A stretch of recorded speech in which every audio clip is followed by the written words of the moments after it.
بسم الله الرحمن الرحيم الله ولي الذين آمنوا يخرجهم من الظلمات إلى النور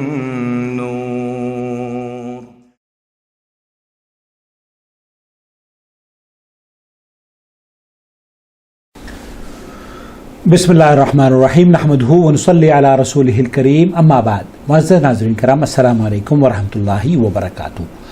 آپ دیکھ رہے ہیں نور ٹی وی جدہ اور میں ہوں محمد عاقل۔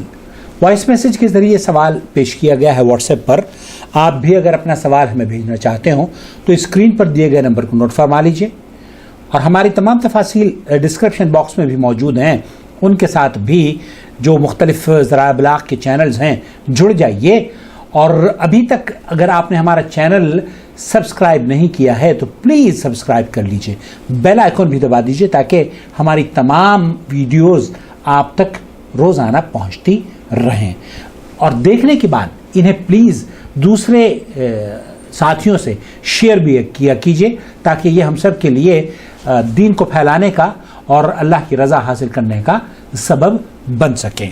سوال آپ کی خدمت میں پیش کروں گا۔ السلام علیکم ورحمۃ اللہ وبرکاتہ۔ محمد زاہد حسین مدھوپور جھارکھنڈ سے بول رہا ہوں۔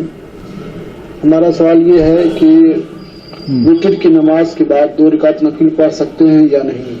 قرآن و سنت کی روشنی میں دلیل دیجیے۔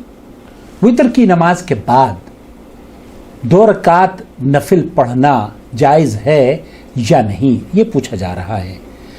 آپ نے دیکھا ہوگا ہمارے یہاں اکثر لوگ یہ 2 رکعت نماز وتر پڑھ لیں گے اور 2 رکعت نماز بیٹھ کر ادا کریں گے۔ کیوں؟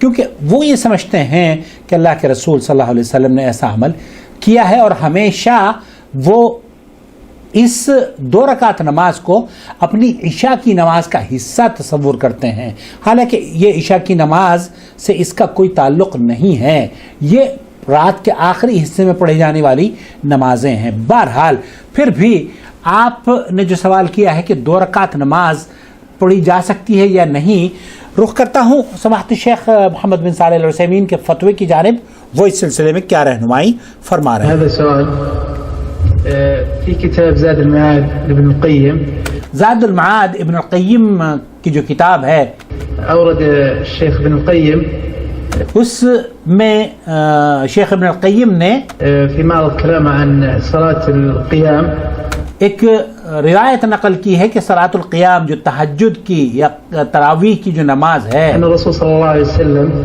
كان يصلي بعد الوتر 2 ركعتين وهو جالس۔ اللہ کے رسول صلی اللہ علیہ وسلم وتر کی نماز پڑھنے کے بعد آپ علیہ الصلوۃ والسلام 2 رکعت نماز بیٹھ کر پڑھا کرتے تھے، قیام اللیل پڑھتے، پھر اس کے بعد وتر پڑھتے، پھر 2 رکعت بیٹھ کر نماز ادا کیا کرتے تھے۔ هل هذه من السنة؟ کیا یہ سنت سے ثابت ہے؟ هل هذه من السنة التي وردتها الرسول الله صلى الله عليه وسلم؟ ويعني السؤال يتبع هذا صفة صلاة الوتر. ما يمكن نعطيك سؤال جوابي.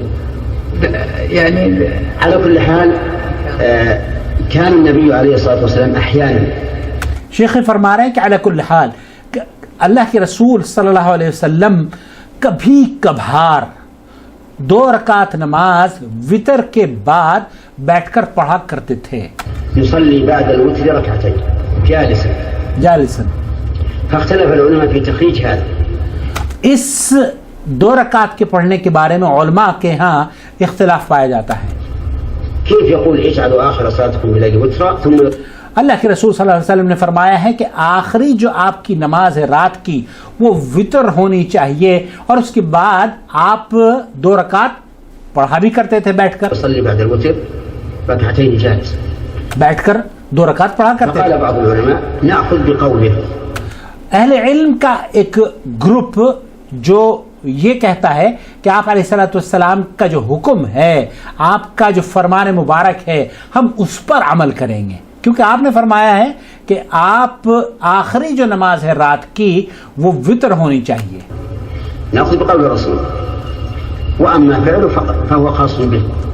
ان کا کہنا یہ ہے کہ نبی کریم صلی اللہ علیہ وسلم کے فرمان مبارک پر عمل کیا جائے گا، اور جو آپ کا عمل ہے وہ آپ تک محدود ہے، آپ تک خاص ہے، یہ آپ کا خاصہ تھا۔ آپ علیہ الصلوۃ والسلام نے زندگی میں امام نووی رحمۃ اللہ علیہ نے لکھا ہے کہ 2 یا 3 مرتبہ اللہ کے رسول صلی اللہ علیہ وسلم نے یہ 2 رکعت نفل نمازیں بیٹھ کر پڑھی ہیں۔ لأننا إذا واجهنا الله عز وجل، کیونکہ ہم اگر اللہ رب العالمین کے سامنے پیش کیے جائیں گے، ہم اللہ کے حضور ہم سے سوال جواب ہوگا يوم القيامة قیامت کے دن، وقلنا إننا نصلي ركعتين بعد الوتر لأن نبيك صلاها، اگر ہم یہ کہیں اللہ رب العالمین سے کہ ہم نے 2 رکعت نماز پڑھی تھی اس لیے کہ نبی کریم صلی اللہ علیہ وسلم پڑھا کرتے تھے، سيقول الله عز وجل ألم يقل لك نبي اجعل آخر صلاتك بالليل وترا، تو اللہ رب العالمین آپ سے یہ پوچھ سکتا ہے، یہ پوچھے گا، یہ کہہ سکتا ہے کہ آپ نے کیا نبی کریم صلی اللہ علیہ وسلم کا یہ فرمان نہیں سنا تھا کہ اپنی آخری رات کی جو نمازیں ہیں وہ وتر ہونی چاہیے، آپ کی آخری رات کی نماز؟ تو آپ کو جب اللہ کے رسول صلی اللہ علیہ وسلم نے یہ حکم دے دیا کہ آپ کی آخری جو نماز ہے رات کی وہ وتر ہو، تب آپ اللہ سے کم از کم یہ تو کہہ سکتے ہیں کہ میں نے اللہ کے رسول صلی اللہ علیہ وسلم کی حدیث کے مطابق، آپ کے فرمان کے مطابق عمل کیا۔ وهل قال صلي ركعتين بعد الوتر وأنت جالس؟ کیا اللہ کے رسول صلی اللہ علیہ وسلم نے اس بات کی اجازت دی ہے؟ آپ نے فرمایا ہے کہ آپ بیٹھ کر 2 رکعت نماز پڑھیں۔ اتبع القول، وعلى هذا التقدير ما في إشكال. إذا قالوا هاتان ركعتان صلاهما الرسول عليه الصلاة والسلام ولا نعلم هل التشريع للأمة ولا من خصائصه. وقال بعض العلماء، وہ جو علماء یہ کہتے ہیں کہ اللہ رب العالمین نے چونکہ اللہ کے رسول صلی اللہ علیہ وسلم کے حکم کی اتباع کرنی ہے، تو وہ ان کا موقف یہ ہے کہ ہم اللہ تعالی سے کم از کم یہ تو کہہ سکیں گے کہ ہم اللہ کے رسول صلی اللہ علیہ وسلم کے عمل پر ہم نے عمل کیا۔ اب یہ آپ کی خاصیت رہی ہوگی، یہ امت کے لیے اگر ہوتا تو آپ علیہ الصلوۃ والسلام اس بات کا ذکر فرماتے۔ إن هاتين الركعتين لا تنافيان قول النبي صلى الله عليه وسلم اجعلوا آخر صلاتكم بالليل وترا لأن هاتين الركعتين بمنزلة الراتبة للفريضة۔ اور بہت سے جو دوسرا گروپ ہے علماء کا وہ یہ کہتے ہیں کہ نبی کریم صلی اللہ علیہ وسلم نے چونکہ اس کی نفی نہیں فرمائی ہے، فهما دون الوتر مرتبة ولهذا يصليه مجالسا لا قائمة، فهما للوتر بمنزلة ايش؟ الراتبة للفريضة، وعلى هذا فلا يكون في الحديث مخالفة۔ شیخ فرما رہے ہیں خلاصہ کلام یہ ہے کہ اس 2 رکعت کا جو بہت سے دوسرا جو گروپ ہے اہل علم کا، وہ یہ کہتا ہے کہ یہ 2 رکعت نماز پڑھنی چونکہ یہ مسنون عمل ہے اور اس کا سنت کے برابر ثواب ملے گا، تو اس لیے یہ بھی عمل جائز ہے۔ لیکن شیخ فرما رہے ہیں کہ علی کل حال آپ علیہ الصلوۃ والسلام نے اپنی زندگی میں اس کو کبھی کبھار پڑھا ہے، صرف 2 یا 3 مرتبہ آپ نے ادا کیا ہے، اور آپ کا یہ عمل صحیح بخاری اور مسلم کی یہ روایت کہ فجعلوا آخر صلاتکم وترا، آپ کی آخری جو نماز ہے رات کی وہ وتر ہونی چاہیے، یہ زیادہ درست اور صحیح معلوم ہوتا ہے۔ تو اگر کوئی شخص یہ 2 رکعت نماز نفل پڑھ لیتا ہے کبھی کبھار تو کوئی حرج نہیں ہے، لیکن افضل یہی ہے کہ اللہ کے رسول صلی اللہ علیہ وسلم کی حدیث کے مطابق، آپ کے فرمان کے مطابق عمل کیا جائے۔ وصلی اللہ علی نبینا محمد وعلی آلہ وصحبہ اجمعین، والسلام علیکم ورحمۃ اللہ وبرکاتہ۔ لقوله اجعلوا آخر صلاتكم بالليل وترا، وهذا هو الذي ذهب إليه ابن القيم وجماعة من أهل العلم.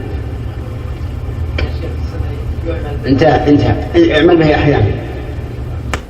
شیخ فرما رہے ہیں کہ اعمل به احیانا، اللہ کے رسول صلی اللہ علیہ وسلم نے کبھی کبھار اس پر عمل کیا ہے، اس لیے آپ بھی کبھی کبھار عمل کر سکتے ہیں، اتنی گنجائش تو ضرور ہے۔ علامہ البانی نے بھی اس کے بارے میں یہی لکھا ہے کہ اگر چونکہ اللہ کے رسول صلی اللہ علیہ وسلم سے متواتر اس پر عمل ثابت نہیں ہے تو کبھی کبھار آپ کر لیں، کوئی حرج نہیں ہے۔